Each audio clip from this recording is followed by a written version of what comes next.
السلام علیکم ورحمۃ اللہ وبرکاتہ۔ الحمدللہ رب العالمین والصلاة والسلام علی خاتم الانبیاء والمرسلین۔ آج ہماری گفتگو کا موضوع ہے آسان ترین اور مختصر تجوید القرآن کورس کا سبق نمبر 23۔ مسند احمد جلد اول صفحہ 283 پر حضرت عبداللہ بن عباس رضی اللہ عنہما سے روایت ہے کہ نبی مکرم صلی اللہ علیہ وآلہ وسلم نے ارشاد فرمایا، لوگوں کو دین سکھاؤ، ان کے ساتھ آسانی کا برتاؤ کرو اور سختی کا برتاؤ نہ کرو۔ اللہ رب العزت نے اور اللہ کے پیارے حبیب صلی اللہ علیہ وآلہ وسلم نے دین کو سیکھنے اور سکھانے کو بہت اہمیت دی ہے۔ قرآن پاک اصل دین ہے، اس کو سیکھنا، اس کا سکھانا یقیناً بہت اہم اور فضیلت والا ہے۔ قرآن پاک کا سیکھنا اصل تو یہ ہے کہ اس کو معنی مفہوم اور اس کی تلاوت سمیت سب کو سیکھا جائے، لیکن جو حصہ بھی سیکھا جائے، چاہے تلاوت ہو، چاہے اس کے معنی مفہوم ہوں، یا اس کی تفسیر ہو، اس کے ارشادات ہوں، ہر ایک کا سیکھنا دین ہی کا سیکھنا ہے۔ لیکن ایک چیز کا سیکھنا کفایت نہیں کرتا، سب کی جگہ نہیں پر کر سکتا، لیکن بہرحال قرآن کا سیکھنا تو قرآن کا سیکھنا ہی ہے۔ چلتے ہیں قاری صاحب کے پاس آج کے سبق کے لیے، یعنی سبق نمبر 23 کے لیے۔ آسان اور مختصر تجوید القرآن کورس کی الحمدللہ یہ کلاس نمبر 23 ہے، اور آپ کو معلوم ہے قرآن پاک میں مد دو طرح کی ہوتی ہے، ایک یہ والی مد اور دوسری یہ والی مد۔ کلاس نمبر 21 میں آپ اس مد کے بارے میں پڑھ چکے ہیں، اور کلاس نمبر 22 میں اس مد کے بارے میں پڑھ چکے ہیں، لیکن اس مد کے حوالے سے کچھ وضاحت ابھی رہتی ہے۔ آج کلاس نمبر 23 میں اس کے بارے میں مزید پڑھیں گے، لیکن آج کلاس نمبر 23 کا سبق پڑھنے سے پہلے اس مد کے بارے میں کلاس نمبر 21 میں جو سبق پڑھا تھا، پہلے اس سبق کی دہرائی کر لیتے ہیں تاکہ اس سبق کی بنیاد پر آج کے سبق کو سمجھنا آسان ہو سکے۔ کلاس نمبر 21 میں آپ نے یہ والا سبق پڑھا تھا، مد متصل، حروف مدہ کے بعد حمزہ اسی لفظ میں ہو تو مد متصل ہوگا۔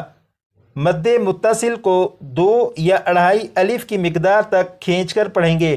یہاں پر آپ نے پڑھا حروف مدہ کے بعد حمزہ اسی لفظ میں ہو تو مد متصل ہوگا۔ اس کا مطلب یہ ہے کہ اگر کسی لفظ میں حروف مدہ میں سے کوئی حرف مدہ موجود ہو اور اس حرف مدہ کے بعد حمزہ اسی لفظ میں ہو تو مد متصل ہوگا۔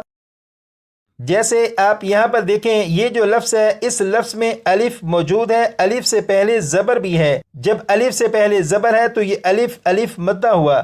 الف مدہ کے بعد حمزہ اسی لفظ میں موجود ہے، جب الف مدہ کے بعد حمزہ اسی لفظ میں ہے تو یہاں پر مد متصل ہوگا۔ اور یہ والی مد جو آپ دیکھ رہے ہیں یہاں پر، یہ مد مد متصل کی علامت ہے۔ کلاس نمبر 21 میں اس مد کے بارے میں جو سبق پڑھا تھا الحمدللہ اس کی دہرائی کر چکے ہیں، اور کلاس نمبر 23 میں جو سبق پڑھنا ہے اب اس کی طرف چلتے ہیں۔ یہاں پر دیکھیں لکھا ہے مد لازم، یہاں پر لکھا ہے حروف مدہ کے بعد، اب یہاں سے پڑھیں گے سکون اصلی ہو تو مد لازم ہوگا۔ یہاں پر لکھا ہے حروف مدہ، اور حروف مدہ کے بارے میں یقیناً آپ کو معلوم ہے کہ حروف مدہ 3 ہیں، الف، واو، یا۔ یہاں پر لکھا ہے سکون اصلی۔ پچھلی کلاسوں میں آپ نے سکون اصلی کے بارے میں نہیں پڑھا، لیکن آج کی کلاس میں اس کے بارے میں پڑھیں گے۔ یہاں پر یہ جو لکھا ہے سکون اصلی، اس میں سے یہ جو لفظ ہے سکون، سکون کسے کہتے ہیں پہلے یہ معلوم کریں گے۔ یہ والا سبق آپ کلاس نمبر 4 میں پڑھ چکے ہیں۔ یہاں پر دیکھیں لکھا ہے اس علامت کو جزم کہتے ہیں۔ اس کا مطلب یہ ہے یہاں پر با اور با کے اوپر یہ والی جو علامت ہے اس علامت کو جزم کہتے ہیں۔ اب آپ یہاں پر دیکھیں لکھا ہے جزم کا دوسرا نام سکون ہے۔ اس کا مطلب یہ ہے یہ جو علامت ہے یعنی جزم، اس جزم کا دوسرا نام سکون ہے، مطلب یہ کہ جزم کو سکون بھی کہتے ہیں۔ یہاں پر یہ جو لکھا ہے سکون، یقیناً آپ کو اس کے بارے میں معلوم ہو چکا ہے۔ یہاں پر با کے اوپر یہ جو علامت ہے یہ جزم بھی ہے اور اسی کو سکون بھی کہتے ہیں۔ یہاں پر لکھا ہے اصلی یعنی سکون اصلی، تو سکون اصلی کسے کہتے ہیں؟ اب اس کی طرف چلتے ہیں۔ اب آپ یہاں پر دیکھیں یہ جو لفظ ہے اگر آپ اسے پڑھیں تو یہ اس طرح پڑھا جائے گا، بسم اللہ الرحمن الرحیم، عن۔ اب آپ یہاں پر دیکھیں یہ جو لفظ ہے اس لفظ میں نون اور نون کے اوپر جزم ہے۔ اگر آپ اس لفظ کو پڑھیں چاہے وقف میں پڑھیں یا بغیر وقف کے پڑھیں، نون کے اوپر جو جزم ہے اس جزم کو دونوں حالتوں میں پڑھیں گے تو نون کے اوپر جو جزم ہے یہ تبدیل نہیں ہوگی، اور آپ کو معلوم ہے جزم کا دوسرا نام سکون ہے اور اسی کو سکون اصلی کہتے ہیں۔ اسی طرح یہ جو لفظ ہے اس لفظ میں میم کے اوپر جزم ہے۔ اگر آپ اس لفظ کو وقف کر کے پڑھیں یا بغیر وقف کے پڑھیں، دونوں حالتوں میں میم کے اوپر جو جزم ہے اسے پڑھیں گے، یہ تبدیل نہیں ہوگی، اور آپ کو معلوم ہے جزم کا دوسرا نام سکون ہے تو اسی کو سکون اصلی کہتے ہیں۔ اسی طرح یہ جو لفظ ہے اس لفظ کو بھی اگر آپ وقف کر کے پڑھیں یا بغیر وقف کے پڑھیں، دونوں صورتوں میں میم کے اوپر جو جزم ہے اسے پڑھیں گے، اسے تبدیل نہیں کریں گے، اور میم کے اوپر جو جزم ہے اس کا دوسرا نام سکون ہے اور اسی کو سکون اصلی کہتے ہیں۔ اور جزم کے بارے میں آپ نے کلاس نمبر 4 میں پڑھا تھا کہ جزم قرآن پاک میں 40,000 سے زیادہ مرتبہ ہے۔ اس کا مطلب یہ ہوا کہ یہ جو جزم ہے یعنی یہ جو سکون اصلی ہے، یہ سکون اصلی قرآن پاک میں 40,000 سے زیادہ مرتبہ ہے۔ یہاں پر لکھا ہے سکون اصلی، تو یقیناً سکون اصلی کے بارے میں آپ کو معلوم ہو چکا ہے کہ با کے اوپر یہ جو جزم ہے یہ سکون اصلی ہے۔ یہاں پر دیکھیں با کے اوپر تشدید ہے، اب اس کے بارے میں پڑھیں گے۔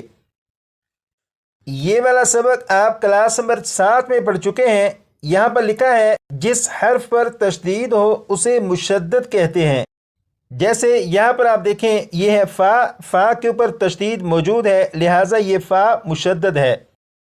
یہاں پر لکھا ہے مشدد حرف 2 حرف ہوتے ہیں، پہلا ساکن دوسرا متحرک۔ اس کا مطلب یہ ہے یہاں پر یہ جو فا ہے فا کے اوپر تشدید ہے، جب فا کے اوپر تشدید ہے تو یہ فا مشدد ہوا، جب یہ فا مشدد ہوا تو یہ فا ایک نہیں بلکہ یہ فا 2 مرتبہ ہے، پہلی مرتبہ فا ساکن، دوسری مرتبہ فا متحرک ہے۔ یہاں پر یہ جو پہلا فا ہے یہ فا ساکن ہے اور اس فا کے اوپر یہ جو جزم ہے یہ سکون اصلی ہے۔ اس کا مطلب یہ ہوا جس حرف پر تشدید ہو وہ حرف، کیونکہ 2 حرف ہوتے ہیں، سکون اصلی والا اور دوسرا حرف متحرک ہوگا۔ یہاں پر جو لکھا ہے سکون اصلی، یقیناً آپ کو اس کے بارے میں معلوم ہو چکا کہ یہاں پر با کے اوپر یہ جو جزم ہے یہ سکون اصلی ہے۔ اسی طرح یہاں پر با کے اوپر جو تشدید ہے تو اس حرف میں بھی سکون اصلی موجود ہے۔ یہ جو قاعدہ آپ نے پڑھا تھا اب اس کے مطلب کو سمجھتے ہیں تاکہ معلوم ہو کہ اس میں بات ہو کیا رہی ہے۔ آپ نے پڑھا تھا حروف مدہ کے بعد سکون اصلی ہو تو مد لازم ہوگا۔ اس کا مطلب یہ ہے کہ اگر حروف مدہ میں سے کسی حرف مدہ کے بعد سکون اصلی آ جائے تو وہاں پر مد لازم کا قاعدہ ہوگا۔ جیسے یہاں پر آپ دیکھیں یہ جو لفظ ہے اس لفظ میں یہاں پر الف اور الف سے پہلے زبر ہے، جب الف سے پہلے زبر ہے تو یہ الف مدہ ہوا، الف مدہ کے بعد فا کے اوپر تشدید ہے، جب الف مدہ کے بعد فا کے اوپر تشدید موجود ہے تو اس کا مطلب یہ ہوا کہ یہاں پر الف مدہ کے بعد سکون اصلی ہے لہٰذا یہاں پر مد لازم ہوگا۔ اسی طرح یہاں پر آپ دیکھیں الف سے پہلے زبر ہے لہٰذا یہ الف مدہ ہوا، الف مدہ کے بعد قاف کے اوپر تشدید ہے، جب الف مدہ کے بعد تشدید موجود ہے تو یہاں پر بھی اور یہاں پر بھی مد لازم کا قاعدہ ہوگا۔ اب آپ دیکھیں آپ نے اس مد کے بارے میں پڑھا تھا کہ یہ مد متصل کی علامت ہے، لیکن یہاں پر یہ مد متصل کی علامت نہیں بلکہ یہاں پر یہ مد لازم کی علامت ہے، یہاں پر بھی مد لازم کی علامت ہے۔ تو سوال یہ ہے کہ ایسا کیوں؟ تو اس کا جواب یہ ہے کہ اگر حروف مدہ میں سے کسی حرف مدہ کے بعد حمزہ اسی لفظ میں آ جائے تو یہ مد متصل کی علامت ہوگی، لیکن اگر حروف مدہ میں سے کسی حرف مدہ کے بعد سکون اصلی آ جائے تو پھر یہ مد لازم کی علامت ہوگی۔ تو امید کرتا ہوں کہ آپ کو اس مد کے بارے میں معلوم ہو چکا ہوگا کہ یہ مد کب مد متصل کی اور کب مد لازم کی علامت بنتی ہے۔ اس مد کی مزید کچھ وضاحت رہتی ہے، وہ کلاس نمبر 24 میں پڑھیں گے۔ ایسا قاری صاحب اکثر ارشاد فرماتے ہیں کہ روزانہ کے سبق کو 25-30 مرتبہ کم از کم پڑھا جائے اور سابقہ اسباق کو بھی 10-15 مرتبہ پڑھ لیا جائے۔ انشاءاللہ جب ہم تلاوت قرآن پر پہنچیں گے اس وقت تک تجوید کے قواعد ہمیں ازبر ہو جائیں گے اور تلاوت کے اندر تجوید کے اندر نکھار پیدا ہوگا۔ درخواست ہے ان باتوں کو اپنے دوست احباب عزیز و اقارب تک پہنچائیں، ان کو بھی اچھی طرح یعنی تجوید اور ترتیل کے ساتھ قرآن پاک سیکھنے والا بنائیں، بلکہ ایک قدم اور آگے بڑھتے ہوئے انہیں بھی دوسروں کو قرآن پاک کو تجوید کے ساتھ پڑھنے کے لیے تیار کرنے والا بنائیں۔ اللہ رب العزت مجھے آپ کو اور ہم سب کو عمل کی توفیق عطا فرمائے اور ہماری اس سعی کو اپنی رضا کے لیے قبول فرمائے۔ اب تک کے لیے اتنا ہی، انشاءاللہ ملتے ہیں اگلی ویڈیو میں، تب تک کے لیے اللہ حافظ۔ السلام علیکم ورحمۃ اللہ وبرکاتہ۔